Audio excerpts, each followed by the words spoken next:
serving up a warm dish of the Triad's culinary fare, here's your weekly helping of food, news, and views. This is the man who ate the town.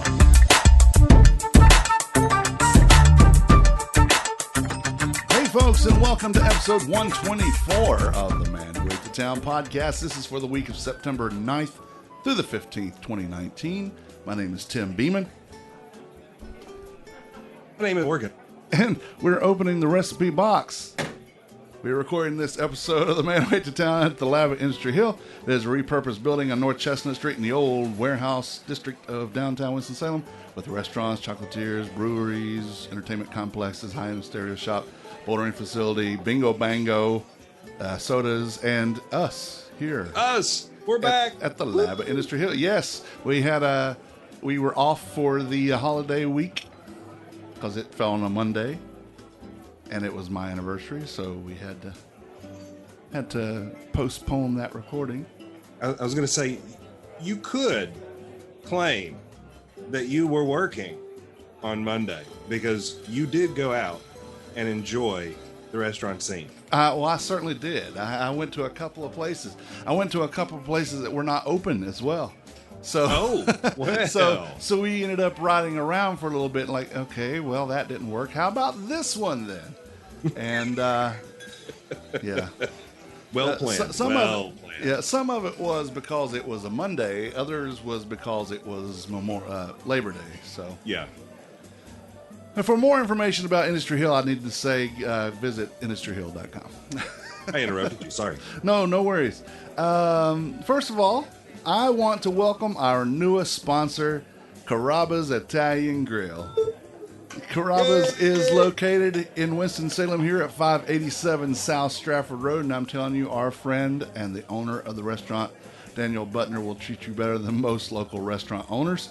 You'll always have a visit from him to ask how your day went, how your family is, what's good in the world, and then he may ask about the food. Daniel knows how good the food is at Carrabba's. He doesn't need to ask you how it is. He knows how it is. He's more interested in you, the customer, and family, the friend. Yeah. I love Carrabba's. I think Ray loves Carrabba's. We love Daniel. He's just an amazing dude, and we are so glad that he is on board with us. It's a good fit. I think so too. And I was talking with someone today, and they said, "Well, I always thought that was a franchise." I said, "Well, it is, but it's a responsible chain. That's the thing. They are very heavy." Is Daniel? Yeah. That's the main thing, is because of Daniel. Yeah. So, again, 587 South Stratford Road, and we want you to go visit them. What were you going to say? I was going to say, I find it interesting that Daniel feels like the values that Carrabba's stands for and has believed in and has supported all these years just fit with who he is. Yeah. So that it was, it's a good fit for him as well. So, yeah, I'm with you. I tend to be more about the local restaurant, but he has made Carrabba's a local restaurant. Yep. Indeed. Welcome aboard officially. Yes, he is. He and I have gone and had a couple of beverages. I saw him Saturday. Stephanie and I were going to Underdog, and we were pulling in, and he and his wife were walking from the flower shop because they had bought some plants, and we stopped and talked to them for a little bit. It was really good. Yeah, seeing him, and he's just out supporting local folk because that's how he is and who he is. I'm looking forward to one day having a chance to meet Mrs. Daniel. I've met her twice now. Once was at Mary's. Mm-hmm. They were eating there which Saturday was it? It was a Saturday morning. But he had a full day that day. Met her there and then got to talk with her. Actually, she didn't say much. Daniel talked and I talked, but Chalk. Yeah. Yeah, so it was good seeing him there, and I'm just glad that not only is he our friend, he's actually now a partner in a way. So that's really fantastic. Cheesecakes by Alex is coming to Trade Street. According to the Winston-Salem Journal, owner Alex Amoroso has signed a letter of intent for the former art studio space at 625 North Trade Street in the downtown arts district, just down the block from Sweet Potatoes restaurant and across the street from Finnegan's Wake. I've never had a cheesecake from Alex, but I hear that it's all the rage. I'm wondering if that spot is what's needed there, though. That I was expecting something like this to go in the old Sweet Aromas spot, since it was Atelier before then. It already had a kitchen in it. It already has had cheesecakes in the past. As we talked in the pregame, it may have been just not the right mojo for what he's trying to do, because that place has some weird juju, that's for sure. Creative juju that's coming out of the art space may be perfect for what they're This is true. This may be the way it goes. I will say they've been an institution in Greensboro. Yep. Folks swear by them, just say it's some of the best cheesecake. It really is good stuff. So hearing that they're going to be right here in our backyard, that's awesome. The cheesecakes themselves will be made in Greensboro, but all the muffins, scones, brownies, croissants, all that stuff will be baked on Trade Street in this location. They plan on having a window into the kitchen so people can watch it, just like it is in Greensboro. As more details come about, of course, I'll report on them. They take control of the building in October, and the process will begin, and we know how the process goes. It's never something, okay, well, we're going to open in December, which means it's probably going to be June. June, yeah. Well, let's hope it doesn't take them that long. Let's hope. Hope it gets up and going. There's been a couple of things that have started there and tripped up on the way, too. I mean, there was supposed to have been a coffee roaster that didn't happen. I believe, wasn't there a tarot reader or something there that? Oh my goodness! Yeah, that disappeared. I don't know. Maybe the spirits come and got her. I don't know, but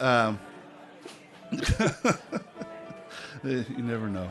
Anyway, 625 is the address. It's going to be, I think, one spot down from the radio station, right across from Finnegan's Wake. We have an email from the street team, Brock Phillips, who I hadn't heard from in a while, but he did want to say that he had a couple things. His father had actually passed away about a month ago, so our condolences to you on that. And his wife and I were going in for a C-section when he sent this to me, which was the 4th. And so congratulations to them on their new little one. This is their second child. Oh, that's great. Yeah. And he said he was driving down Silas Creek last night from work and noticed that the new Szechuan place where the old, he says Bojangles, but I think it's Biscuitville, is finally open. He didn't have there across from Forsyth Tech. Yeah, he said he didn't have a chance to stop because he was already running late, but hopefully sometime during the paternity leave they can get out to get some takeout from there. Well, we'll look forward for a report then. Yeah, and I did see Michael Hastings had posted something, ground pork or Szechuan noodles with ground pork and bok choy from the new, it's just called New Szechuan Restaurant. Yeah. I saw somebody had posted on Facebook that they were hoping that maybe they'd get the chefs from Pangu to come over and cook. Yeah. I'm like, yes, that would be awesome. Yeah, because they would, that would be good, because Pangu has some great food. They just need people to go there, and really, it's an Advance. Not that there's anything wrong with Advance. I just don't care to be in Advance. I'll be honest with you. Have I lost you? Oh, there you are. I'm back. Yeah. Internet is a wonderful thing until you're trying to use it. Get on it, and then, okay. So, what else do I have? I can't tell you. I know you can't. I've got the thing here. So I want to go over the hot dog tasting trolley tour. Say that real Yes. fast. Hot dog tasting trolley tour. Coming October 5th. Sharpen your taste buds. Traveling to legendary Triad hot dog locations aboard a refurbished trolley with fellow hot dog aficionados, complete with narration, tasting, and prizes at each location. You be the judge and the benefactor of historical entrepreneurs catering to your every hot dog desire. Fun trolley stops on this excursion to include those among Kernersville and Winston-Salem, like Doss's, Kermit, PB's, Pulliam's, and so on. Typically, it's about an hour and a half long, but allow for up to 2 hours, which means probably allow up to 3. Your favorite hot dog awaits you. Tickets are $35 per person. Groups of 3 or more get $30 per ticket. And you can get an additional $5 off each ticket by entering your own or our own special promo code upon checkout. That is MAN5, all one word, capital MAN 5, the number 5. That's right. Man 5. MAN 5. And you have to type it that way. Yeah. You can't just type Man 5. No. Man 5. From outer space. Yes. You know, if you've moved to the Triad in the last few years and you haven't experienced these hot dog places, Yeah. get on this tour. Someone You really was- this is an experience. You really need to check these places out. There's a reason why they've been around as long as they have. And a lot of them have been around for a long time. Oh, some of these date back into the 30s. Yeah, I think. Yeah, it's been around a while. I mean, the grease in the place was older than I was, so. Exactly. And I You might have even carved your name in the grease years I ago. could have, might have slipped on one or something. But yeah, someone was asking the other day, where can I get one of those fancy schmancy hot dogs with all the craft toppings? I'm like, who needs that crap? Just go on this tour and have the best hot dogs in Winston. Will it be gourmet? Maybe. Yeah. Yeah, you don't know until you go there. It might they don't have any fancy toppings. Well, what do you call fancy toppings? Bean Right. sprouts and asparagus? What are you going to put on there? I don't want know. that on a hot dog. You No. want chili? You want onions? You want slaw, ketchup, Mustard, relish. mustard? There you go. Yeah, so. The classics. Or even sauerkraut. I like sauerkraut on mine. Yeah. Depending. Yeah. Now, Especially prefer if it it's with a the brat. bratwurst, but- Yeah. So, yeah. Try the hot dog tasting trolley tour. And you have to say that fast, too. Yes. Also on the... Tasting tour. Yeah. That's hard. Yeah. Yeah. Hot dog tasting. I probably couldn't do it if I wasn't reading the hot dog tasting trolley tour. Also on the 5th, I will be a judge for the chili stew cook-off at BB&T Ballpark at the Big Sip, not to be confused with that big other thing that ripped off the name from Steve. Yeah. Put Not on, them. yeah, The put real- on, yeah, not the big opposite of Rich. This is the Big Sip. This is the original one. It's been around longer. It's put on by Piedmont Local Magazine 336 Events. Michael Hastings, Brian Cole, Kristen Dokas, and I will be judging the local chili and stew offerings. Tickets are $60 for the full Monty, and that's starting at 1 p.m. and getting the food and beverage options. $30 tickets get you in at 3 and are for the beverage tastings only. I don't have a code, but we will be giving away tickets on this podcast. I guess we need to start doing that in the next little bit. Man Who I Ate was to going to say, Town. we're going to have to get some out. Yeah, the Man Who Ate to Town, the Less Desirables, and the Beer Dads, I think, are what we're going to do. I don't know why I put the Man Who Ate to Town. This is the Man Who Ate to Town. So, yay. Those will be the $30 tickets, but winners will be able to upgrade on their own for about $15. So that's $15 off the big ticket price if you're lucky enough to Real win. bargain right there. Oh yeah. You want to get in early because the best stuff gets gone. Oh, yeah. They can't bring an unlimited supply to an event like this. This is true. But they will bring a lot, but you want to get there early. You want to get it when it's fresh. Freshly tapped. You don't want to be scraping the bottom of the barrel. No. Or the keg. Well, here's some news for you. The Summer of Burgers tour is officially over. I'm in the process of whittling down my list, so stay tuned. It may be October before the list is published. I will probably contact the restaurants first and let them know that they're going to be on it. Ray, you will know ahead of time. Of course, you're part of this. I'm like dying to know. Yeah, yeah. You'll know before the public knows. That's for sure. Okay, well that's fair. I'll take that. At least I'm in the know. Well, I'm one of the first. Well, the only reason I can't tell you more is because I really haven't looked at the list since I stopped. I needed to take a little break and breathe a little bit before doing anything. So I say I'm in the process of whittling down my list. I'm in the process of gearing up to whittle down my list because I haven't even looked at the list. You put an impressive list together. I did, and I didn't get to everything. So I want to say that, first of all. I didn't get to everything. I went mostly on what people were recommending to me or that I stumbled upon. Right. I remember a couple of the stumbles that you're like, whoa, wow, this is awesome. Yeah, I did not realize that was even going to happen. There will probably be categories, but not categories. It won't be, the best in the gourmet burger and the best in the diner style burger. It's going to be the top, however many I whittle it down to. But there will be some things that get in there because they are special. And there are some things that will get in there because they are classic. But there will be reasons why behind all of those. Don't worry, the places that didn't make the list won't be called out for why. At least not immediately. You would have been on the list, but your burger sucked. Yeah, well, I won't ever say that, but I might imply it. Your burger was simply not up to snuff. It didn't compare to even Burger King, so we decided to disqualify you this year. Yeah, I'm sorry, I said that out loud. I will actually say one of them was I will call the worst burger I've ever had in my life. Wow. And I've eaten a lot of burgers.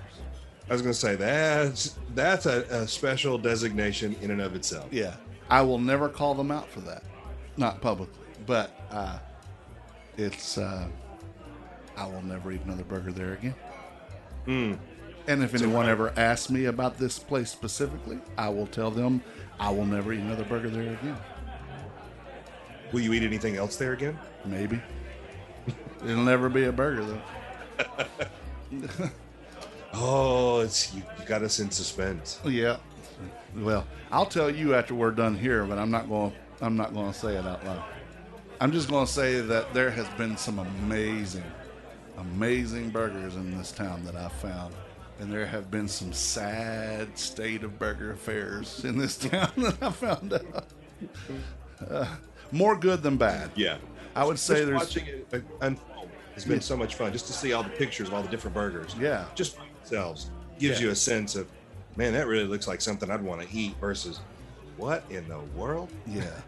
Yeah, so I'm excited about it. I think it will be well received because many people's favorites may or may not show up on here, of course, but I think that, like I said, I will try to give some reasoning as to why they're there.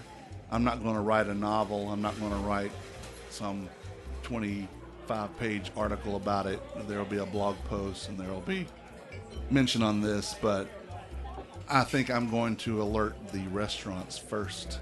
I might even have something printed up, top whatever. I'm thinking maybe the top 5 will get something to hang if they want to. It might be cheesy to them. Get it? Ta-tunch. It may be cheesy burgering to them, but, it is what it is. So I'm proud of it. I spent a lot of time working on it, so I'll be proud of it whenever I get to the end of it. It will be a hard decision, that's for sure. If you did 5 different divisions of that, you could release a different one each day of the week for a whole week. It's true. I just said that out loud. It just crossed my mind and went, now it's gone. There it is. Yeah. Maybe it'll be, we'll see how that works. There might be something to that. You might have a social media expert that you could call on that could help guide you through that process. You're right. I'll have to see if I can find one of those. You might try looking across the dinner table. Just saying. Yeah, I might need to do that. Well, hey, Don't you do this? Hey, honey, it just dawned on me. Hey, wait a minute. Yeah. All right, well, let's do some food holidays. How about that? I'd like to hear some food holidays. What's coming up? All right, so today is the 9th of September, and the 9th is National Steak au Poivre Day. And A what? Yeah, steak au poivre. It's French. It's basically steak, usually a filet mignon, that is encrusted with freshly cracked black peppercorn. So it gives it a really nice, pungent spice to go against the savory flavor of the meat. And a lot of times they will do some kind of gravy or other sauce to go on top of it. I think I had it once. I don't remember where it was I had it, but I mean the pictures I saw were really, really awesome. Could be something that I couldn't just call it like crusted steak. Yeah, why can't they speak English like everybody else? Why can't they come up with some fancy French name? Yeah, why can't they just speak American? Yeah, that's right. Calling things by French words. I mean, hoity-toity right there. And speaking of American names, it's also National Wiener Schnitzel Day.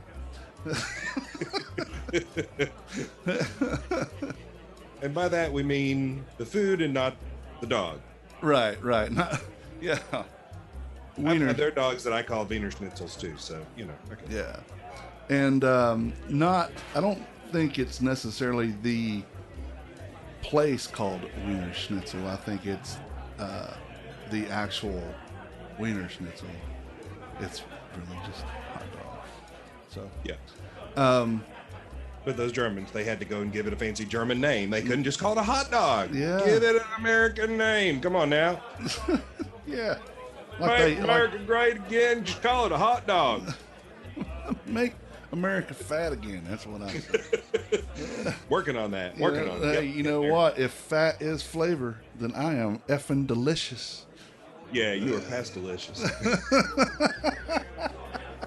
You're delicious for the masses. I am. I could feed a whole village for a day. It takes a village to eat all of him. On the 9th in 1843, Nancy M. Johnson of Philadelphia received the first U.S. patent for a hand-cranked ice cream freezer. Oh, and we love her. Oh, yeah. We didn't know that we loved her specifically, but now we know who to thank. Right. Nancy M. Johnson on this day. Thank you, Nancy. In 1899, Pearl and Mae White sell the rights to Jell-O for $450 to orator Frank Woodard, the founder of Genesee Pure Foods Company. Yeah. Jelloo. Yeah. And their unfortunate association with former public. Yeah. Yeah, you got to have the Jell-O pudding pops. You're gonna have a Coke and a smile. $450. Yeah. Wow. Yeah. It's now owned by Kraft Foods. So. Well, of course it is. Everything's owned by Kraft Foods. Yeah. Well, you can look, and everything is basically owned by 5 companies. All the big name stuff. The 10th of September is National TV Dinner Day. Remember back in April we had this discussion where the actual date that Swanson introduced TV dinners is in dispute. It's either today or tomorrow, September the 10th in 1953, or April the 6th in 1954. Either way, they stopped using the term TV dinner for their actual products in 1968, but we still call them TV dinners today. Yeah. And generally, not good food. No, it's not good for you. I mean, it's okay if you're like in a dire hurry. Okay, throw something in the oven. We got to get this done. But let's say like there's a football game or something. Right. Yeah. But my friends in the military will tell me an MRE has more flavor than that. Oh yeah.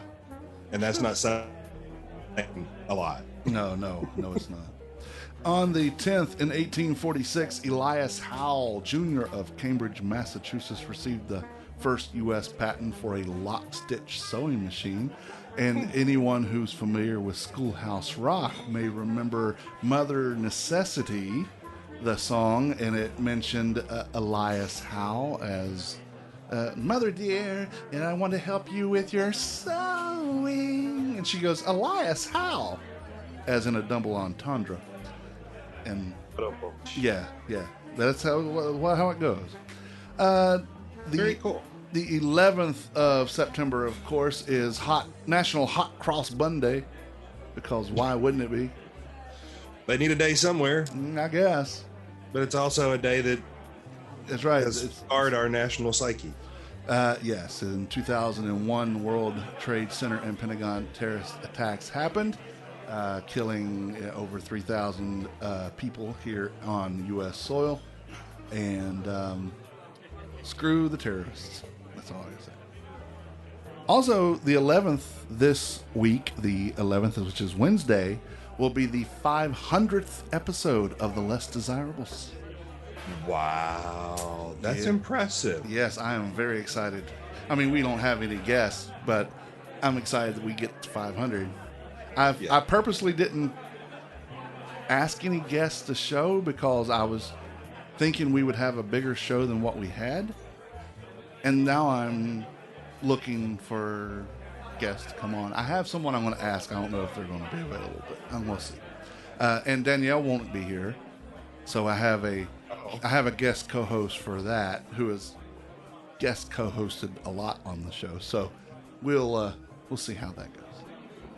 500. Congratulations. Thank you very, very much. It's a far cry from 124 that we're at now, but 124 is still impressive. Exactly. You know, at one point TLD was at episode 124. This is true.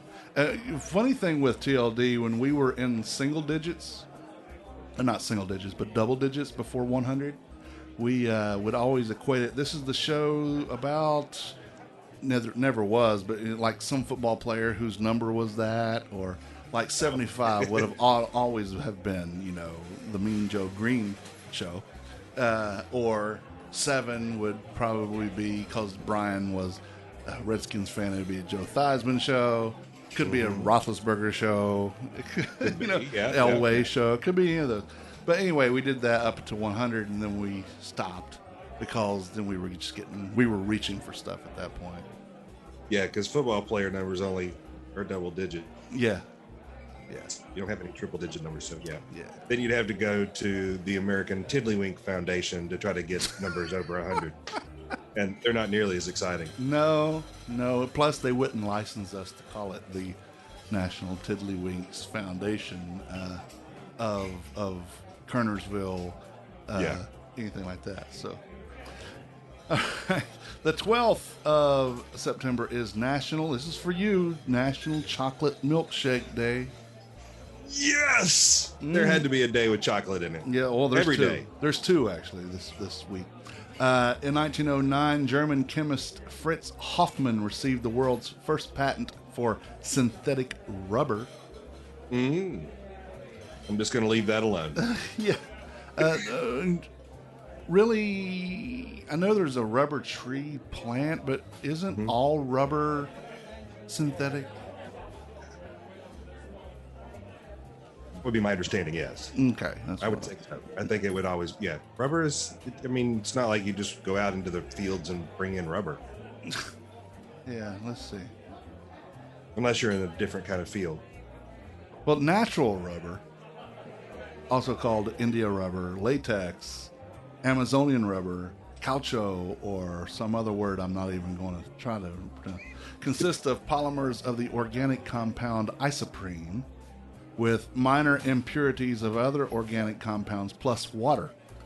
So there is actual natural rubber, and a rubber tree actually has rubber. I would think you still have to do something to it to make it into rubber. Yeah, because you don't just I know you can, but most people don't go out and just tap a maple tree and pour it on their pancakes, right? Right. No, you've got to boil that down or something. Yeah. Okay. The 13th is National Kids Take Over the Kitchen Day. Cool. That happens in your house all the time. You don't need a day for that. Well, he used to before he got a job doing cooking, and he's like, I don't want to cook now. Okay. Like, yeah, but I got you that job, so you need to get in there and cook. Yeah. Well, now it's become, what can we do with this slow cooker? So it's also You National. can do a lot with this. Yeah, we had barbecue yesterday. It's also National Peanut Day, Oh, love me some peanuts. Fortune Cookie Day. Don't really love me some fortune cookies. I like fortune cookies. I actually like the taste of fortune cookies. It's National Celiac Awareness Day in honor of the doctor who identified a link between celiac disease and diet. That would be Dr. Samuel Gee, a leader in celiac disease research, who was born on September 13th. It's also, single-handedly created a whole new industry of gluten-free food. yes. And the 13th is also John Louder, who was one of the Beer Dads, one of my business partners' birthday. It's also Clay Howard's birthday. And we will be playing Rick Springfield songs coming in Clemens at Rizzo's on Friday, which is the 13th. Yes, it's Friday the 13th. Woohoo! Dun, dun, dun. And the 13th is also International Chocolate Day. Yes! I told you that you had two. It's a global phenomenon, folks. Chocolate is everywhere. It's everywhere. It's everywhere. And it's a good thing. In 1833, after a 4-month voyage, the first shipment of imported ice arrived in Calcutta from Boston in the insulated hold of the Clipper Tuscany. 4 months in that ice. Can you imagine how crappy that ice was? Oh, the flavor of that would not be good. Mm-mm. And to think, they took ice from Boston to Calcutta. Just make it in Calcutta. Well, I don't know. I don't think they figured any of that out until much later. I don't know. Be interesting to learn the history of ice. Then again, the India Pale Ale started because they had to transport the ale from England to India, and they had to put extra hops in there to preserve it. So why couldn't India just make their own? Make their own ice. It's not like the technology hadn't existed for a while. Yeah, well, I mean, 1833, I don't know, it probably wasn't around that long. I mean, you had to get it really cold. Well, yeah, you got to get down below 32 degrees. Mm-hmm. And keep it there. And for 4 months across the ocean, I mean, that in itself is a feat. This is true. Given that they didn't have a generator, they could just plug in and keep the refrigerator going. Yeah, I don't know how that worked. Somebody knows, and somebody is going to end up telling us how it all worked. We have smart listeners. Let's hope one of them listens to this one. On the 14th, it's Eat a Hoagie Day. And it's also National Cream-Filled Donut Day. Which I like cream-filled donuts. That's my favorite kind of donuts. That sounds good to me. Yeah. The custard, actually, I prefer than the cream, but that same general category. Yeah. It's still a filled donut. I like that, yeah. In 1716, on the 14th, the first lighthouse in America was lighted on Little Brewster Island, making the entrance to Boston, Massachusetts harbor. I guess that's, right before they sent out. That's 117 years before they sent the first ice out of there. In 1752, okay, hear me out on this one. In 1752, on the 14th, yesterday, was September the 2nd, 1752. Okay. Does that make sense to you? Say that one more time. Okay, this is the 14th of September in 1752. Yesterday was September 2nd, 1752. I'm lost. Okay, so in 1752, a lot of the British Empire was still using the Julian calendar, which was 11 days behind the Gregorian calendar that we all use now. So to make up for that, in 1752, they eliminated 13 days. Or 11 days. 11 days. So yesterday was September the 2nd. Today is September 14th. Let's do the time warp again. It's astounding. Time is fleeting. Madness takes its toll. Put your hands on your hip. In 1960, on the 14th, OPEC, the Organization of Petroleum Exporting Countries, was formed by Iran, Iraq, Kuwait, Saudi Arabia, and Venezuela, none of which get along now. But I don't know if they got along then. they didn't. They certainly didn't. Maybe Venezuela just because they didn't know any better. Hey, we're over here too, don't forget us. One of these things is not like the other. In 2006, the U.S. FDA reported an outbreak of E. coli 0157H7. Fresh spinach is the suspected cause of the outbreak, and consumers nationwide were advised not to eat bagged spinach. Eventually, more than 200 people were sickened in 22 states, and several deaths were reported. Popeye reportedly flipped the hell out. Blow me down. I did want to give you a little tidbit that it was in 1844 that American physician John Gorey built a refrigerator to make ice to cool the air for his yellow fever patients. All right, so that was ice being made on a regular basis. Before then, they would actually harvest it in the winter and store it underground where it would be cool and stay frozen as ice. So that was 18 what? 44. Okay, so it was 11 years prior to that being made that they were still keeping stuff underground, and yeah. Oh, look at you, I-Team. Yeah. I'm just tossing a little something in there. Showing your wits. I like it. Yeah. Show me your wits. I got bad skills. Show me your wits. On the 15th of September, it's National Creme de Menthe Day. He showed me his wits.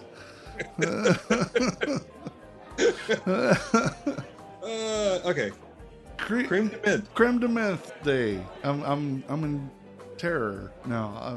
My face is. My Tourette's just kicked in more. If you have a chance to drink creme de menthe, yeah. Don't. Oh, I like creme de menthe. They have white and green, by the way. In something. Yeah, I mean, I don't mind it by itself, but I don't want a lot of it. It has to be like just a little, not even a shot of it. Yeah, just a little sip. Yeah. That's not the hangover. Of course, Mr. Beeman never gets a hangover. I never get a the hangover. Rest of the human society, but yeah, the rest of us would get really sick from that. I had someone tell me Saturday that I was lying to them, that I never had a hangover. I said, I promise you, I have never had a hangover. How is that? He said, you don't drink that much? I said, have you seen me tonight? I mean, it was an open bar with cocktails being made on site. I mean, I've tried every drink on this list at least twice. Some bodies were just built for alcohol. That's right. Yeah, I just have a tolerance, I guess. So, other than Creme de Menthe Day, it's also National Linguine Day. Which, I'm better. Yeah, there we go. So you know why it's called linguine? No. It means, linguine means little tongues. So it's a little wider, and it's supposed to look like tongues. Those are really tiny tongues. They are. Maybe like cat tongue. National Cheese Toast Day. Ooh. And in honor of what I was just doing, it was National Double Cheeseburger Day. That would be the day to make all the announcements on a national day like that. But no, you're going to do it in your own time and on your own schedule. Yeah, you know why? 'Cause I can. And in this instance, that answer works. Yeah, this is true. There are times that you don't want to use that answer. Yeah, that's true. Especially when my wife has anything to say about it. Yeah. You know why I did that? Because I... Or she hits me with the... Bam! Through the recipe box. Yep. On the 15th in 1885, Konstantin Fahlberg received a patent for the artificial sweetener. Artificial sweetener. I was wanting to say artificial. Artificial sweetener saccharin. Yeah, it's awful. Awful stuff. Awful tasting, awful for you.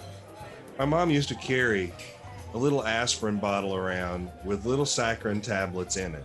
So when we would go out to eat, she could drop one of those in her coffee or her tea, and she would drink it that way. She doesn't do that anymore.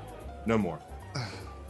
And I never could understand because it's just nasty. That is nasty. Heavy emphasis on the word artificial. Yeah. Fake food is not food. Just remember that. In 1981, the USDA, in their infinite wisdom, announced that ketchup could be counted as a vegetable in the school lunch program. Yeah. No money influenced that decision at all. No, never. Government doesn't take money. That's dumb. In 1995, I don't remember these actually. Tan M&Ms are replaced by the new blue M&Ms. The tan ones originally replaced violet M&Ms in 1949. Wow. I never saw the violet ones. I didn't see those either, but I don't really remember the tan. I do. You had a dark brown and a light brown. Oh, yes.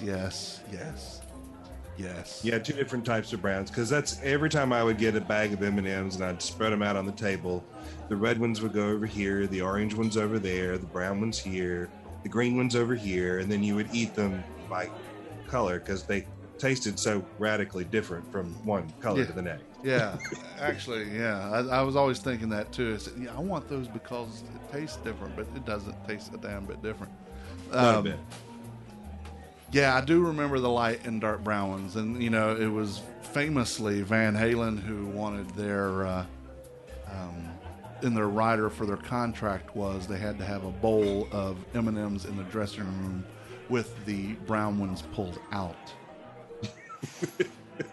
And, just because they could. Well, I always thought that was dumb until I talked to someone else who had a writer that had something like that. Let's talk. John Tesh, who used to be on Entertainment Tonight, his writer in his contract stated that there had to be a WWE wrestling figure in his dressing room, still in the box. Okay, so the reason behind this, and again, I thought it was just being frivolous, let's be, rich assholes, but it's put in there so people can prove that they read the contract. So for Van Halen, they didn't care if there were brown M&Ms in there, but if there were, and people just skimmed over that, they didn't read all the stipulations in that contract. So what else did they leave off? Right. Are they going to get shocked because the electrical system wasn't the way that they needed it for their stage equipment or anything like that? Were they going to have, maybe they had a food allergy and they didn't need something else in there, but if they didn't remove the brown M&Ms, how they know that they didn't leave off the grapefruit or something that they're allergic to? So interesting. So now that makes sense. And of course, John Tesh would not be the guy you would picture with WWE. No. Although I do believe he actually did host something, not regularly, just like a special guest host for something. Right. For some reason, that's in my head. I don't know if it's true. I may have just talked myself into that being true. I don't know. But I always again thought it was just them being rich snobs and throwing their weight around, but it actually has a reason that's logical now that we think about it. So Well, when somebody puts that logic behind it, you go, oh, okay, yeah, I get it. well, that's all the Mostly. food. What? Mostly.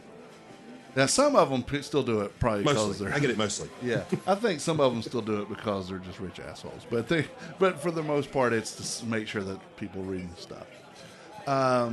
That's all your food holidays and history for this week. Thank you, James Ehler at foodreference.com, for making us chuckle, roll our eyes, and wonder whatever happened to those other tan M&Ms. You don't have them in And the violet ones. In the violet ones, yeah.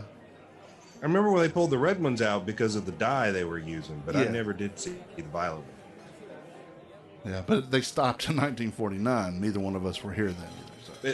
Pretty sure. Yeah. Pretty sure neither one of us were. And if there had been some that had been around since 49, by the time we were aware of it, we wouldn't have wanted to eat those anymore. That's so true. I have a problem eating day-old food, much less, 70 years old food.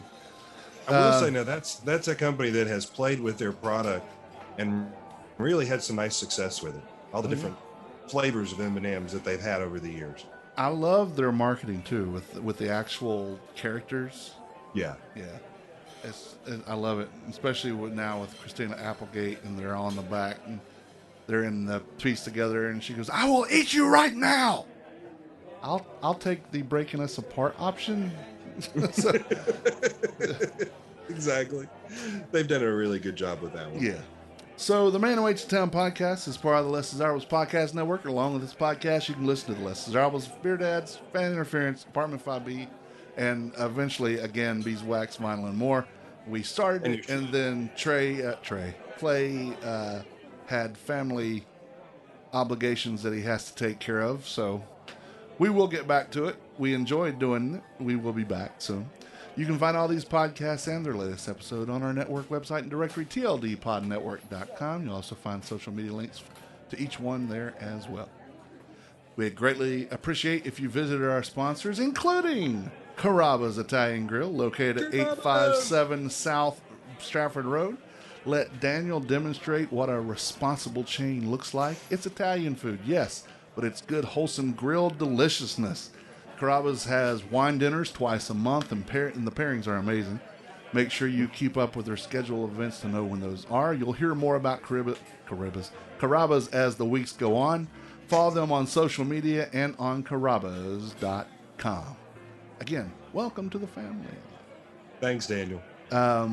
Washington Perk and Provision Company is located at 301 West 4th Street. You'll find a little bit of everything in the Perk. Local fruits, veggies, meat and dairy from local sources, Bingo Bango sodas made here, Wolfie's custard, and much more. Washington Perk is better than a convenience store, not quite a grocery store. On Facebook, they're Washington Perk, or at Washington Perk underscore W. I'm going to start that all over again. At Washington Perk. Washington Quirk. I love it. Okay. Sorry, proceed. At Washington Perk underscore DTWS on Instagram. Yeah, it's a cool place. Go check them out. Brittany has been in Puerto Rico the last week. I know. She's posting pictures and making us jealous. Yeah. But the Humblebee shop is located at 1003 Brookstown Avenue in the west end of downtown. You need to go to Instagram right now and look up the Humblebee shop. Brittany is whipping up the batter on delicious desserts, cakes, and muffin, be it regular, vegan, or gluten-free. The Humblebee shop wants to challenge your perception of scratch made and leave you with an experience you couldn't possibly forget. For more information, follow them on Facebook and Instagram, or visit thehumblebeeshop.co. SHOPPE.co. Keep an eye on my blog and this podcast to find out more about food news and happenings around town. If you have any food news, hook us up. Just on Facebook, Instagram, Twitter, or the Tim at the Man Who Ate the Town.com. .com. Like us on Facebook. On Twitter, we are Man Who Number 8 the Town. On Instagram, we are Man Who Ate the Town. My name is Tim. Real life too, if you want to like us in real life. That's Yeah, fine. yeah. It's okay. If we would prefer that you like us in real life, not just tolerate us. A lot of people just tolerate me, but I'd like to be liked. It's nice. Yeah, it makes us feel good. All right, well, my name's Tim, My name's Ray. and we're closing the recipe box. Until next time, thank you for reading. Thank you for listening. Bon appetit. The views and opinions stated by me or any of my guests are solely those of ours and do not necessarily reflect the opinions of our hosting companies, distributors, enemies, friends, or relatives. This podcast is copyrighted and cannot be reproduced or distributed without express written consent of the man who ate the town, that's me, and Such Limited Inc. However, if you ask nicely, we'll probably let you.